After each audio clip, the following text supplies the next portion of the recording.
বিসমিল্লাহির রহমানির রহিম। আসসালামু আলাইকুম। প্রিয় শিক্ষার্থী সকলকে magic method of math and সায়েন্সের পক্ষ থেকে শুভেচ্ছা ও অভিনন্দন। আজকে আমরা ষষ্ঠ শ্রেণী থেকে দশম শ্রেণী ও এসএসসি পরীক্ষার্থীদের গণিতের মৌলিক বিষয়ের উপর আলোচনা করব। আমাদের আজকের আলোচনার বিষয় কিভাবে বিন্দু দ্বারা জ্যামিতি, ত্রিকোণমিতি ও পরিমিতির চিত্র অঙ্কন করা যায়। চলো আমরা মূল আলোচনায় ফিরে যাই। প্রথমেই আমরা দেখে নেব যে আমাদের বিন্দু, প্রথমে আমরা বিন্দু দিয়ে শুরু করব, অর্থাৎ বিন্দু দিয়ে সিন্ধু গড়ব। তারপরে আসবে রেখা, তারপরে আসবে কোণ। কোণের ভিতর অনেকগুলো ভাগ আছে, যেমন সূক্ষ্মকোণ, সমকোণ, স্থূলকোণ, আবার সন্নিহিত কোণ, পূরক কোণ, সম্পূরক কোণ, সরল কোণ, প্রবৃদ্ধ কোণ, সম্পূর্ণ কোণ। এটা অনেকের কাছেই নতুন। সম্পূর্ণ কোণ বলতে 360 ডিগ্রি বোঝাবে। এবার আসি আমরা আর কি কি আমাদের আলোচনা আসবে সেগুলো একটু দেখে নিই। তল, তল বলতে অনেকেই তলের সংজ্ঞাটার সমস্যা হয়, তাই লিখে দিছি। যার দৈর্ঘ্য ও প্রস্থ আছে কিন্তু উচ্চতা নেই তাকে তল বলে। তারপরে আমরা দেখব ত্রিভুজ। ত্রিভুজ অর্থাৎ ত্রিভুজ, সূক্ষ্মকোণী ত্রিভুজ, সমকোণী ত্রিভুজ, স্থূলকোণী ত্রিভুজ, সমবাহু ত্রিভুজ, সমদ্বিবাহু ত্রিভুজ, বিষমবাহু ত্রিভুজ। তারপরে আমরা দেখব চতুর্ভুজ। চতুর্ভুজের ক্ষেত্রে আমরা দেখব বর্গ, রম্বস, আয়ত, সামান্তরিক, ট্রাপিজিয়াম, ঘুড়ি। এরপরে আমরা দেখব বৃত্ত, ব্যাসার্ধ, ব্যাস, পরিধি।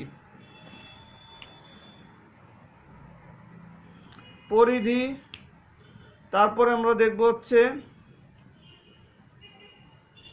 ক্ষেত্রফল, অর্থাৎ বৃত্তের ক্ষেত্রফল। তারপরে বৃত্তাংশের দৈর্ঘ্য, বৃত্তাংশের ক্ষেত্রফল। এরপর আমরা দেখব ঘনবস্তু, ঘনক, আয়তাকার ঘনবস্তু, সিলিন্ডার, কোণক, গোলক। এরপর আমাদের এক্সট্রা একটা বিষয় থাকে, সেটা এখানে আলোচনা করা অত্যন্ত জরুরি, তাই আমি লিখে দিছি। সরল রেখা, সমান্তরাল সরল রেখা, এখান থেকে সৃষ্ট একান্তর কোণ, অনুরূপ কোণ, অর্থাৎ সমান্তরাল সরল রেখা থেকে সৃষ্ট একান্তর কোণ, অনুরূপ কোণ, বিপ্রতীপ কোণ। এরপরে আমরা থাকবো, আমাদের আলোচনায় থাকবে ত্রিকোণমিতি ও পরিমিতি। তা চলো আমরা এবার আমাদের মূল কাজটা শুরু করে দিই, যে শুধুমাত্র একটা বিন্দু।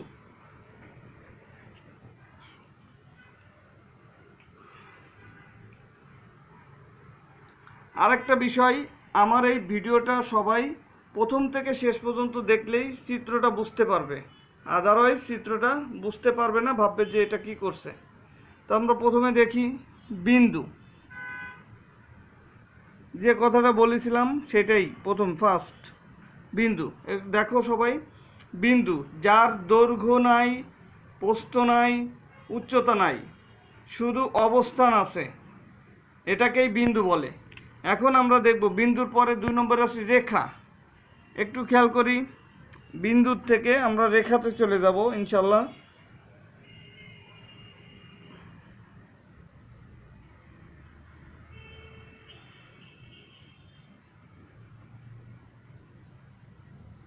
রেখা, আমরা দুই দিক দিয়ে রেখা টানতে পারবো, অর্থাৎ বিন্দু থেকে আমরা রেখাতে চলে গেলাম, অর্থাৎ বিন্দুর চলার পথকে রেখা বলে। এক কথায় বিন্দুর চলার পথ, বিন্দুর চলার পথকে রেখা বলে। এরপরে আমরা দেখব যে কোণ, অর্থাৎ দুইটা রেখা যখন একটা বিন্দুতে মিলিত হয়, দুইটি রেখা যখন একটা বিন্দুতে মিলিত হয়, তখন সেই বিন্দুতে কোণ উৎপন্ন হয়। আমরা এই দাগটা এদিকেও দিয়ে দেব, কারণ আমাদের পরবর্তীতে এটা সুবিধা হবে। তাহলে আমরা কোণ এঁকে ফেললাম, অর্থাৎ দুইটি রেখা একটা বিন্দুতে মিলিত হলে এই বিন্দুতে একটি কোণ উৎপন্ন হয়েছে। তাহলে কোণের পরে সূক্ষ্মকোণ, এটাকে আমরা সূক্ষ্মকোণ ধরতে পারবো ইনশাল্লাহ। এরপর সমকোণ, সমকোণ আমরা সাধারণত যেভাবে আঁকা শিখছি সেভাবেও আঁকতে পারি, আবার এই বরাবরও আঁকতে পারি। একটু খেয়াল করো, যে একটা রেখা বরাবর দাগ নিবা, এই রেখাটার সাথে মিলাই দিতে হবে। দেওয়ার পরে দেন আমরা এই দাগটাকে যোগ করে দেব, অর্থাৎ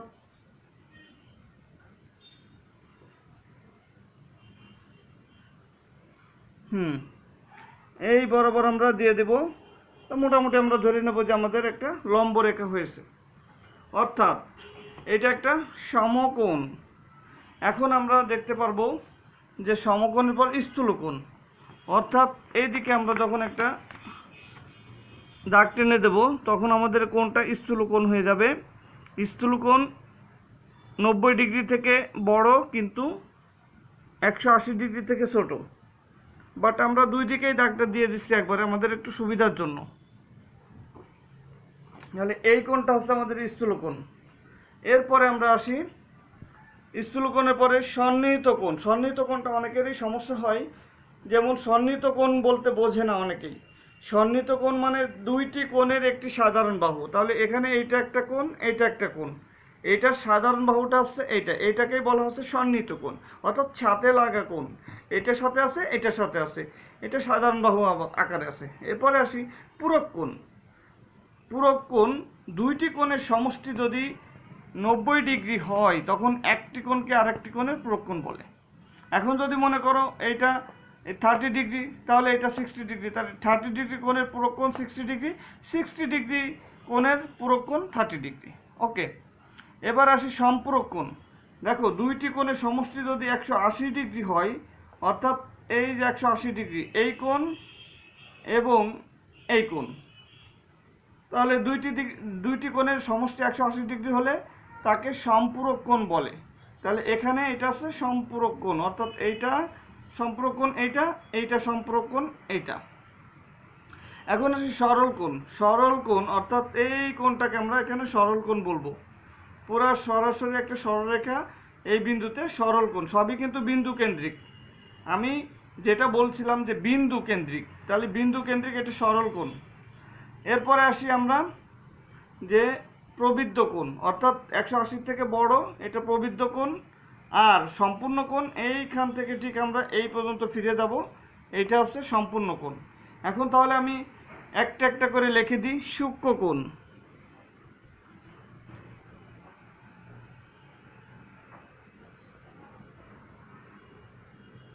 সমকোণ,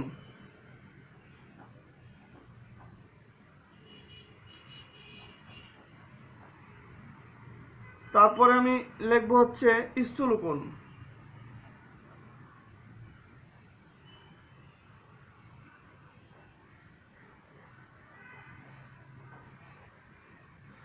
এরপরে আসি সন্নিহিত কোণ, অর্থাৎ এই কোণ আর এই কোণের সাথে লাগা কোণ আছে সন্নিহিত কোণ।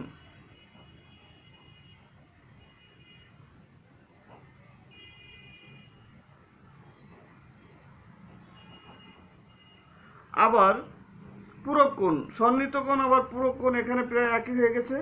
তাহলে এই কোণ আর এই কোণের পূরক কোণ এইটা, এই কোণের পূরক কোণ এইটা। তার মানে আমরা বলতে পারি পূরক কোণ অর্থাৎ 60 degree plus 30 degree equal to 90 degree. অর্থাৎ পূরক কোণ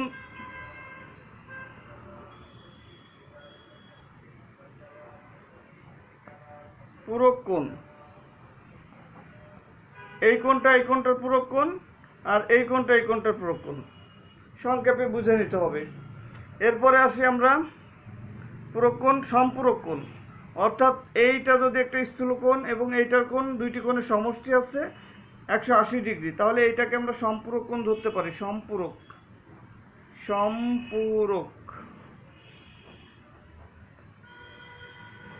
কোণ অর্থাৎ এটাকে যদি আমরা ধরি 120 ডিগ্রি প্লাস এটাকে যদি আমরা 60 ডিগ্রি, দেন এইটা হয়ে যাবে 180 ডিগ্রি। তাহলে এইটার সম্পূরক কোণ এইটা, আর এইটার সম্পূরক কোণ এইটা। এই জিনিসগুলো একটু মাথায় রাখতে হবে। এরপরে আমরা আসি পূরক কোণের পর সরল কোণ। এইটা আমরা লিখব সরল কোণ।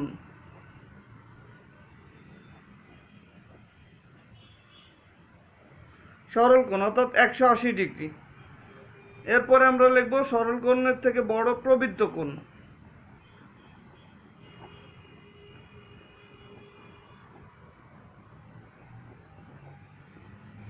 প্রবৃত্ত কোণ, এরপর আমরা দেখাবো এটাও প্রবৃত্ত কোণের মধ্যেই পড়বে।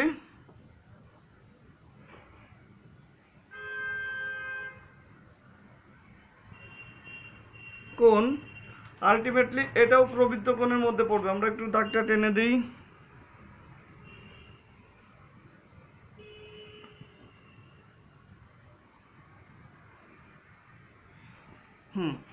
এটাও আমাদের প্রবৃত্ত কোণের মধ্যেই পড়বে।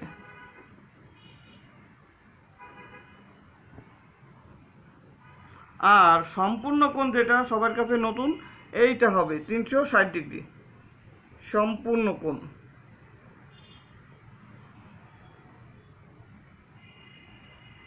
কোণ অর্থাৎ 360 ডিগ্রি, এটা সমান সমান লিখে দিই, এইটা 30 ডিগ্রি দিয়ে লিখে দিই, এইটা 60 ডিগ্রি, এইটা 90 ডিগ্রি, এটা 120 ডিগ্রি, এইটা সম্পূরক অর্থাৎ 120 60 এটা বলা হয়ে গেছে, এটা 180 ডিগ্রি, এটা 80 ডিগ্রির থেকে বড় অর্থাৎ 360 থেকে ছোট। অর্থাৎ আমরা এটা বুঝবো যে 180 ডিগ্রির থেকে বড়, সেটা ছোট হবে 360 ডিগ্রি থেকে। এইগুলো হবে প্রবৃত্ত কোণ।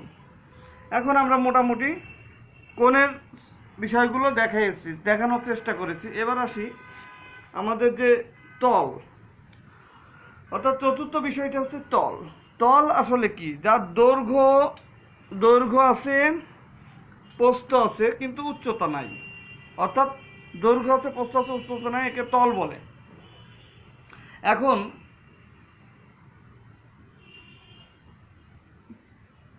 একটা কাগজ বা একটা পৃষ্ঠ, এটা একটা তল। এবার আসি ত্রিভুজ।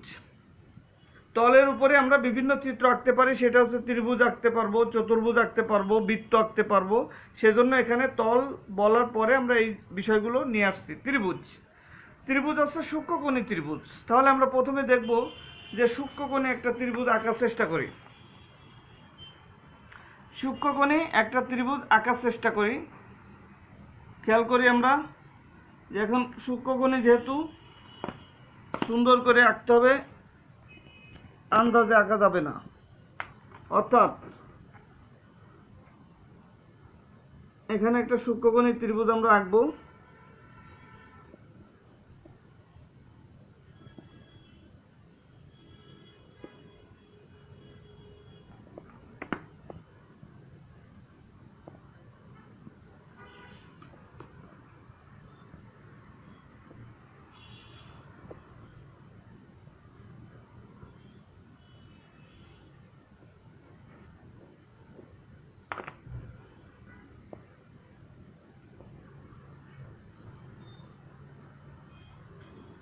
এখন আমরা খেয়াল করব যে সূক্ষ্মকোণে একটা ত্রিভুজ আমরা অলরেডি এঁকে ফেলছি।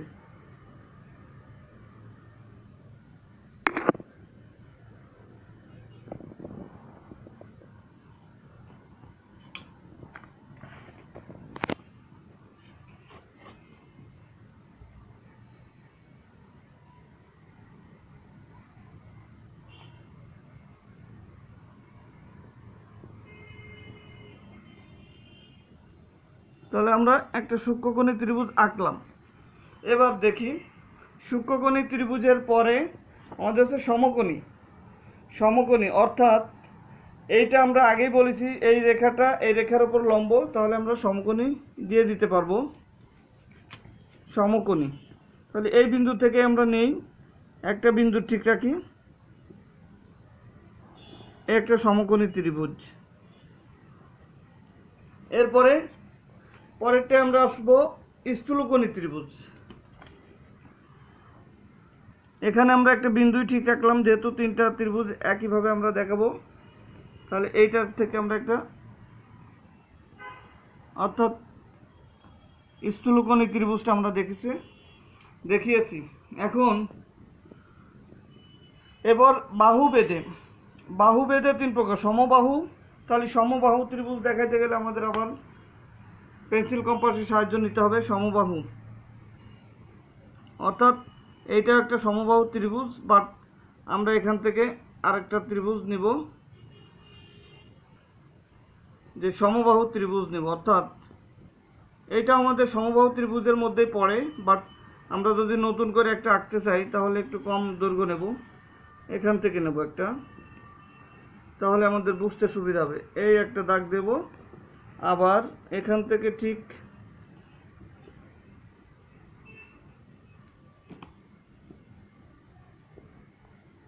এখানে আরেকটা বিন্দু, অর্থাৎ এইটাকে আমরা সমবাহু ত্রিভুজ হিসেবে ব্যবহার করব।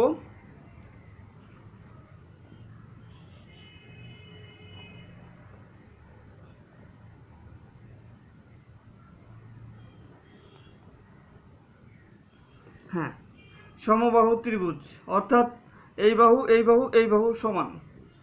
এখানে আমরা এটাও দিয়ে দিতে পারবো, আবার যদি মন চাই যে না ওইটা আমরা ভুল হয়েছে বা আমাদের ঠিক করে রাখতে হবে।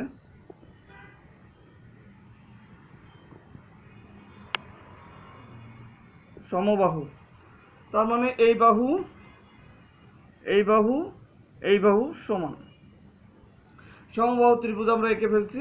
এরপরে আমাদের বলছে সমদ্বিবাহু ত্রিভুজ, অর্থাৎ দুইটা বাহু সমান রাখতে হবে। এখন এই ত্রিভুজের ক্ষেত্রে আমরা যদি এই মাপটাই নিয়ে নিই এখানে, তাহলে এই বাহু এবং এই বাহু এইটা আঁকলে আমাদের সমদ্বিবাহু ত্রিভুজ হয়ে যাবে। সমদ্বিবাহু ত্রিভুজ অর্থাৎ এখন এই 3টা পয়েন্ট এক জায়গায় রাখবো।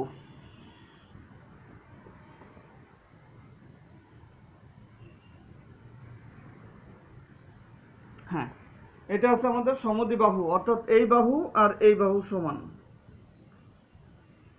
সমদ্বিবাহু।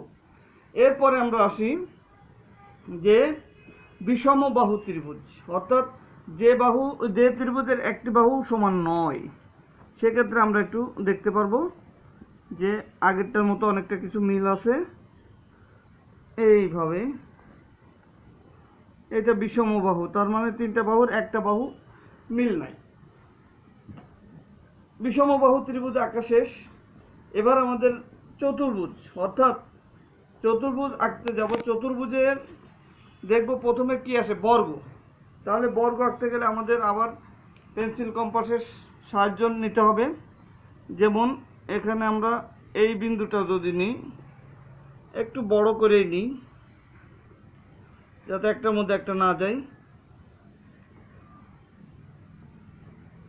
হ্যাঁ, আবার এখান থেকে ওই একই মাপ, এই মাপটা নিয়ে নিই যাতে একটার মধ্যে একটা না যায়। হ্যাঁ, এরপরে এই মাপ, সেম মাপ এইদিকে একটা নেব, আবার এখান থেকে এইদিকে আরেকটা নেব।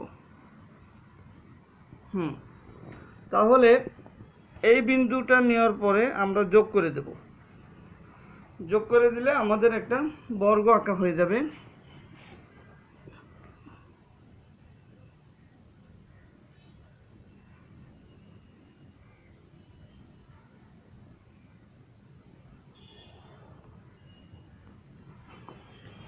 আমরা সুন্দর করে যাতে স্টুডেন্টরা বুঝতে পারে সেভাবেই আঁকার চেষ্টা করতেছি।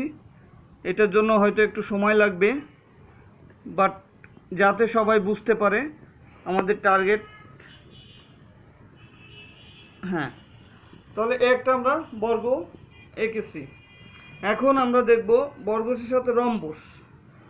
রম্বসের ক্ষেত্রে আমরা জানি যে আমাদের একটা মাপ, নির্দিষ্ট একটা মাপ নিলে সেই মাপ বরাবর আমাদের এই বিন্দু মনে করি আর এখানে একটা বিন্দু মনে করি, ওই বিন্দু দুইটা আমরা যোগ করে দেব। তার আগে আমি এই রেখাটা একটু বড় করে দিব।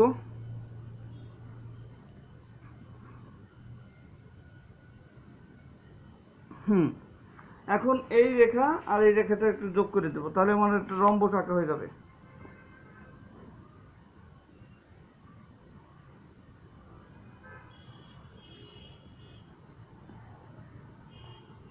রম্বস অর্থাৎ এখন আমি এই দাগটা দিলেই একটা রম্বস হয়ে যাবে।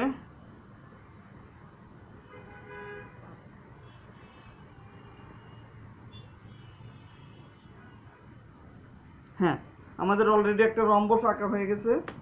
এখন আমরা একটু চেষ্টা করব যে একটা আয়তক্ষেত্র আঁকার জন্য। তাহলে আমরা এখানে যে এইটা একটু কাজে লাগাইতে পারি, যে বর্গটাকে এঁকেছিলাম সেই বর্গটাকে সমানভাবে যদি আমরা এখানেও ওই দাগটা নিতে পারি, হ্যাঁ এই মাপটা যদি আমরা এইদিকে নিলাম, আর এটা তো আছেই,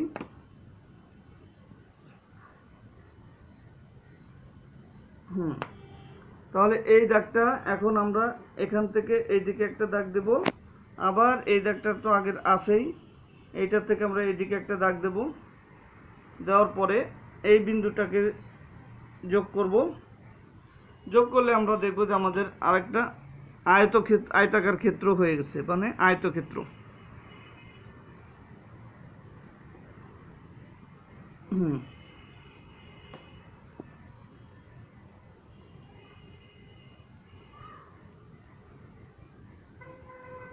অনেকগুলো বিষয় যে কারণে আমাদের একটু কষ্ট হচ্ছে বা ধৈর্য ধরে আমাদের বিষয়টা আঁকতে হবে, সারা জীবনের জন্য এগুলো লাগবে। ক্লাস 6, 7, 8, 9, 10 এসএসসি পরীক্ষার্থী সবার জন্যই এই বিষয়টা অত্যন্ত গুরুত্বপূর্ণ। এখানে আমরা আয়তক্ষেত্র দেখব যে এই সোজা দাগ এখান থেকে ঠিক এই পর্যন্ত। এখন এখানে আমরা আবার সামান্তরিকটা আঁকতে পারবো। সামান্তরিকটা এখানে একটা বিন্দু দিয়ে দেব, এই বিন্দুটা যোগ করে দিলে আমাদের অলরেডি ওই পাশে একটা বিন্দু দাগ টানা আছে।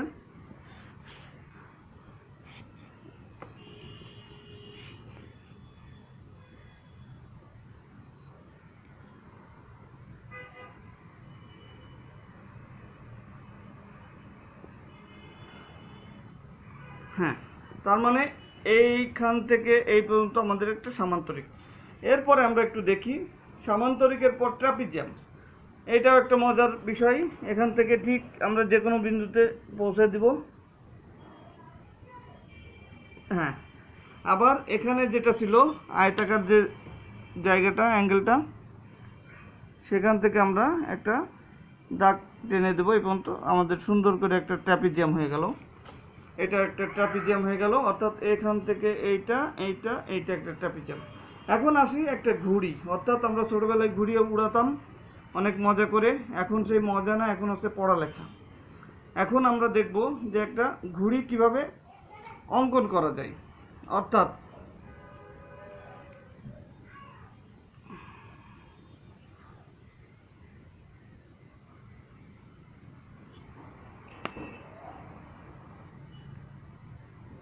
ঘুড়ির ক্ষেত্রে দুই জোড়া সন্নিহিত বাহুর সমান হইতে হবে, না তা না হলে ঘুড়ি হবে না।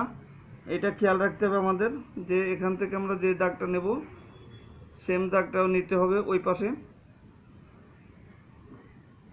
অর্থাৎ এই দাগটা সেম দাগ নিতে হবে। আমরা আর একটু বড় নেব, কারণ এই জায়গাটা পড়ে যাচ্ছে, তাহলে আমাদের মাঝখানে আসবে, এই জায়গাটা আসুক। হ্যাঁ, এইটা আসুক। তার মানে আমাদের এই বিন্দু আর এই বিন্দু আসলে আমাদের জন্য একটু ফাঁকা জায়গা পাওয়া যাচ্ছে, আর এখান থেকে এটা আছেই। এবার এখান থেকে আমরা একটা নির্দিষ্ট বিন্দু নিয়ে নিলেই আমাদের ওইটা হয়ে যাবে। এখানে কোনো বাধা ধরার নিয়ম নাই। এখান থেকে এই পর্যন্ত আমরা একটা বিন্দু নিয়ে নিলাম। এখন তাহলে আমাদের এই বিন্দুগুলো যোগ করে দিতে হবে। বিন্দুগুলো যোগ করলে আমরা পাবো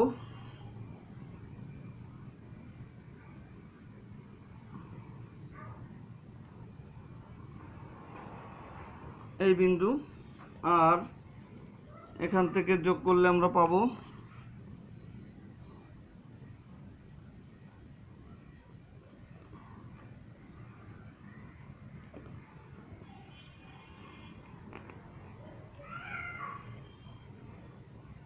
এই বিন্দু পেয়ে গেলাম। এরপরে এই বিন্দুতে যোগ করে দেব আমরা, অর্থাৎ এখান থেকে এই বিন্দুটা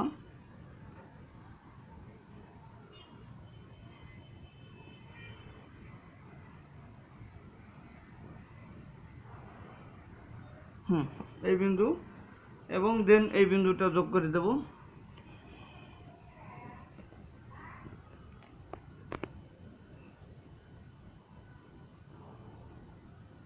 হ্যাঁ, আমরা একটা ঘুড়ি পেয়ে গেছি অলরেডি। এইটা আমাদের একটা ঘুড়ি, অর্থাৎ যার দুই জোড়া সন্নিহিত বাহু সমান, অর্থাৎ একটা ঘুড়ির দুই জোড়া সন্নিহিত বাহু সমান।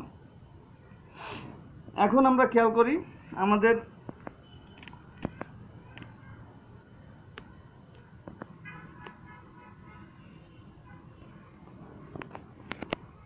তাহলে আমরা দেখতে পেলাম যে আমরা ঘুড়ি এঁকেছি।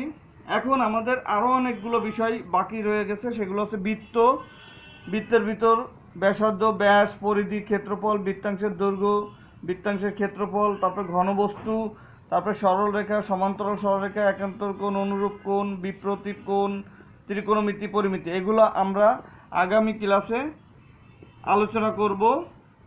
আজকে এ পর্যন্তই। আল্লাহ হাফেজ।